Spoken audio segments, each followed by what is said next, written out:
ناظرین، جب حضرت موسیٰ علیہ السلام بنی اسرائیل کے 6 لاکھ افراد کے ساتھ میدان طیہ میں مقیم تھے تو اللہ تعالیٰ نے ان لوگوں کے لیے آسمان سے 2 کھانے اتارے، ایک کا نام من اور دوسرے کا نام سلویٰ تھا۔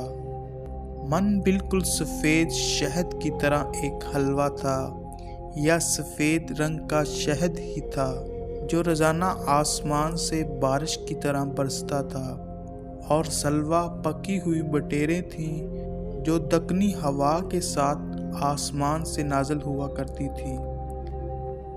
اللہ تعالیٰ نے بنی اسرائیل پر اپنی نعمتوں کا شمار کراتے ہوئے قرآن مجید میں ارشاد فرمایا، اور تم پر من اور سلویٰ اتارا۔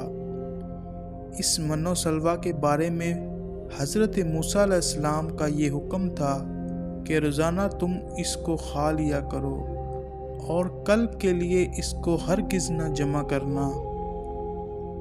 مگر بعض ضعیف الاعتماد لوگوں کو یہ ڈر لگنے لگا کہ کسی دن من و سلویٰ نہ اترا تو ہم لوگ اس آب و گیار چٹیل میدان میں بھوکے مر جائیں گے۔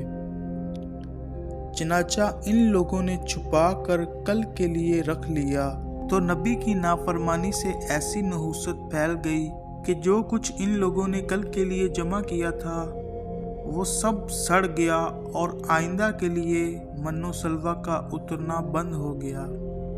ناظرین، اسی لیے حضور اقدس صلی اللہ علیہ وآلہ وسلم نے ارشاد فرمایا تھا کہ بنی اسرائیل نہ ہوتے تو نہ کھانا کبھی خراب ہوتا اور نہ ہی گوشت سڑتا۔ کھانے کا خراب ہونا اور گوشت کا سڑنا اسی تاریخ سے شروع ہوا، ورنہ اس سے پہلے نہ کھانا بگڑتا تھا اور نہ ہی گوشت سڑتا تھا۔ ناظرین، بنی اسرائیل پر اللہ تعالیٰ نے بہت سے انعامات کیے، لیکن وہ پھر بھی اللہ اور اس کے رسولوں کی نافرمانی کرتے رہے۔ مجھے امید ہے کہ آپ کو آج کی ویڈیو میں سے کچھ نیا جاننے کو ملا ہوگا۔ اب میں ملوں گا آپ سے ایک نئی ایسی ہی تاریخی اور معلوماتی ویڈیو میں۔ تب تک کے لیے اللہ حافظ۔